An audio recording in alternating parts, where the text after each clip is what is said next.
Eliza, habari yako? Salama. Vizuri. Uko poa. Bwana, tunaenda kutamatisha ligi kwa mchezo mmoja uliobaki na ule wa kipolo wa Simba na Yanga ambao umebakia, lakini nilitaka tuzungumzie kwenye maeneo kadha wa kadha ambayo yanahusu ligi yetu, hasa kwenye MVP pamoja mfungaji bora, golikipa bora. Kwako karata unazipeleka kwa nani na ni kwa nini huyo ambaye unaona anastahili kuchukua nafasi hizo? Kwa mfungaji bora siwezi kuongea kwa sababu bado ligi inaendelea. Lakini kwa MVP inakuwa inaonyesha kabisa ni mchezaji gani ambaye anaonyesha performance kuanzia mwanzo mpaka mwisho. Lakini mfungaji bora ni hesabu za magoli. Na bado kila mtu bado mechi mbili. Kwa hiyo kwa golikipa bora ni vile mtu ambavyo anamtazama golikipa wake ambaye atamuingiza kwenye kikosi chake atakachokuwa amekitaja pengine kwa wakati huo. So kwa upande wangu mimi MVP naweza nikaondoka na Pacome Zouzoua na Faisal Salum. Kwa nini? Kutokana na performance wise walioionyesha kuanzia msimu unaanza mpaka unaenda kutamatika, wamebakiza mechi 2. Faisal Salum ameenda Azam, amekuwa ni muhimili mkubwa sana, kiasi kwamba akikosekana kwenye mechi siku hiyo unaona kabisa Faisal Salum kwenye Azam nzima inapwaya, inaregea. Lakini kwa Pacome performance wise aliyoionyesha pale anapokuwepo, haijalishi ameanzia nje au ameanzia ndani, Pacome ni mchezaji ambaye tangu msimu umeanza amekuwa ni mwiba kwa timu zote ambazo zimekuwa zinakutana naye. Yaani tofauti na kumfanyia rafu akatolewa nje, unakuwa huwezi kummudu Pacome Zouzoua uwanjani.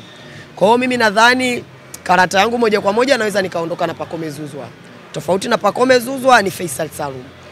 Kwa mfungaji bora siwezi kuongelea. Watu wanamtaja Jean Charles Ahoua kwenye MVP na wewe kwenye karata yako hujamhusisha kabisa. Kwa nini yeye hajahusika kwenye hiyo orodha yako ya uliokuwa unawabainisha? Ndio maana nakwambia performance wise ndio inayomleti mtu mpaka aweze kumtazama jinsi anavyomtazama. Kwangu mimi Charles Ahoua hajaonesha performance ya hali ya juu mpaka ifikie hatua nimweke kwenye hesabu za MVP. Ndio maana nikamweka Faisal Salum, nikamweka na Pacome Zouzoua kutokana na performance walizozionyesha. Lakini kwa Charles Ahoua bado hajaonesha kitu, pamoja na kwamba yeye ndo ana magoli 16. Magoli 16 ameyafunga katika staili gani? Jean Charles Ahoua ana magoli 7 kama sio 6 ya penalti. Watakiwa utambue hilo. Ana magoli 4 mpaka 5 ya mipira ya kutenga kama sikosei. So kwamba hayahesabiki, yanahesabika.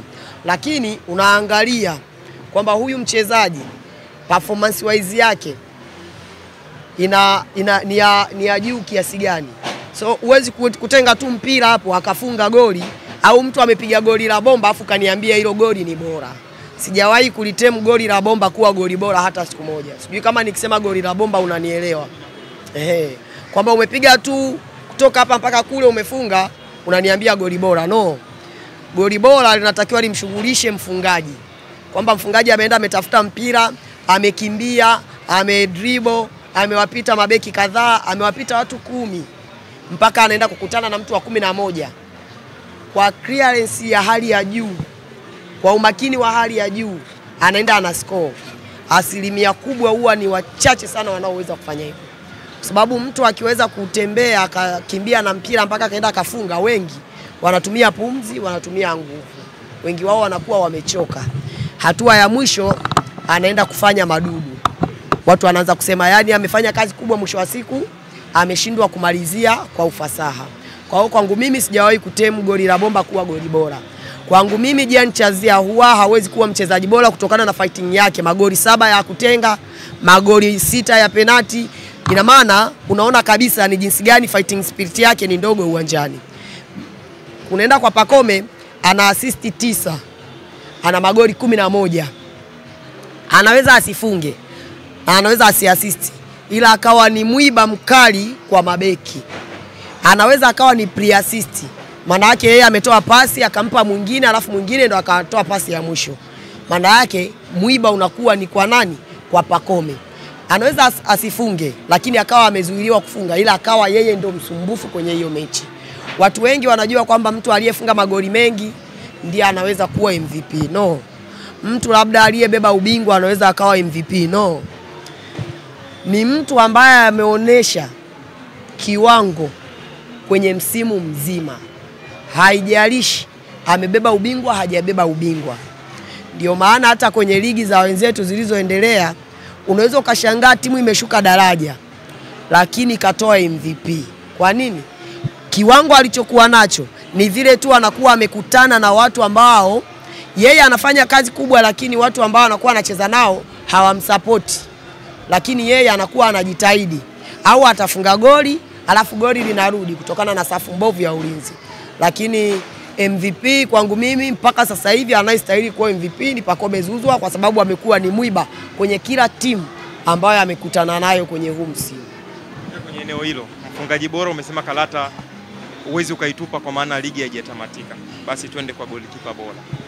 Golikipa bora kwa upande wangu mimi, golikipa mwenye clean sheet nyingi ni Pinpin Kamara. Golikipa ambaye amecheza mechi chache ni Djigui Diarra. Unakuja kuvuta picha kwamba angecheza mechi sawa na Kamara, angekuwa juu ya Kamara kwa clean sheet. Na ndiye golikipa ameruhusu goli chache.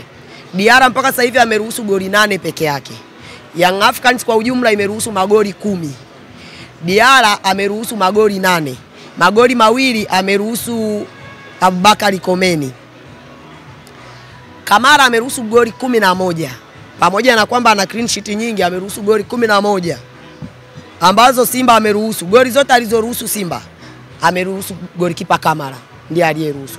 So kwa upande wangu mimi, footwork ya Djigui Diarra, jinsi ya kuanzisha mashambulizi, jinsi anavyopanga safu yake ya ulinzi pale wanapokuwa wameweka mipira ya kutenga, inatosha kunipa mandate ya kumchagua Djigui Diarra kuwa golikipa bora kwa upande wangu mimi. So Tanzania kuna kasumba moja kwamba golikipa mwenye clean sheet nyingi ndiye anayekuwa golikipa bora. Kuna magolikipa wanakuwa hawapati heka heka. Unacheza dakika 90 hujapata heka heka, ni lazima uondoke na clean sheet. Hiyo inatokana na kuwa na safu bora ya ulinzi. Kwa hiyo hapo tena inakuwa issue sio golikipa tena, issue inakuwa ni kwa mabeki, wameweza kuzuia washambuliaji wasiweze kuwadhuru au kuwafikia kwenye eneo lao. Kwa hiyo kwa upande wangu mimi naondoka na Djigui Diarra kuwa golikipa bora kutokana na performance yake, upangaji wake wa safu wa ukuta, pamoja na footwork yake na uanzishaji wake wa mashambulizi.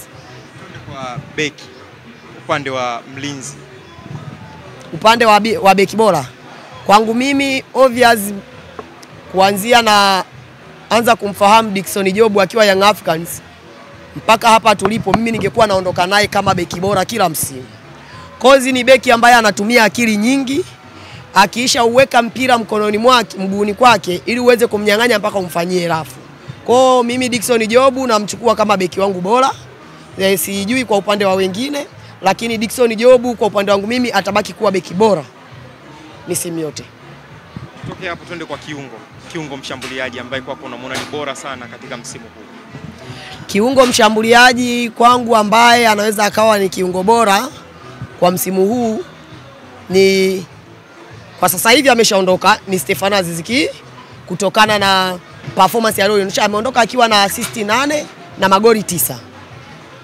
Na ni mchezaji pekee aliyetengeneza attempt nyingi tangu kuanza kwa msimu ligi nzima mpaka anaondoka.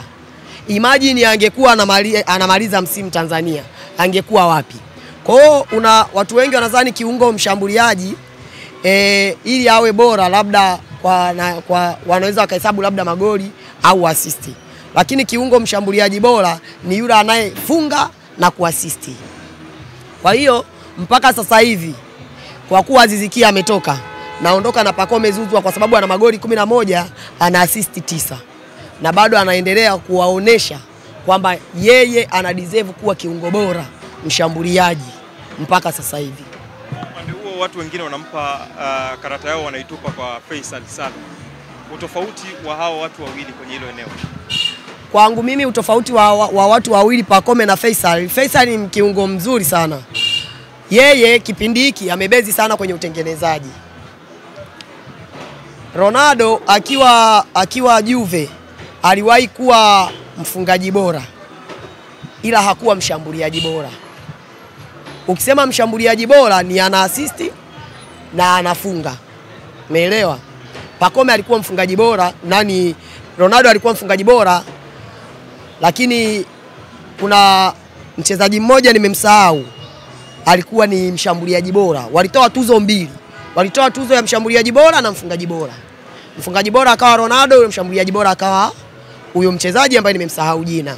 Kozi alikuwa na magoli na alikuwa na assist nyingi. Kwa hiyo Pacome ana magoli 11, ana assist 9. Amehusika kwenye magoli 21. Faisal Salum ana assist 13. Ana magoli 5 kama sio 6. Kama sikosei. Amehusika kwenye magoli 18. So far namba zake sio mbaya.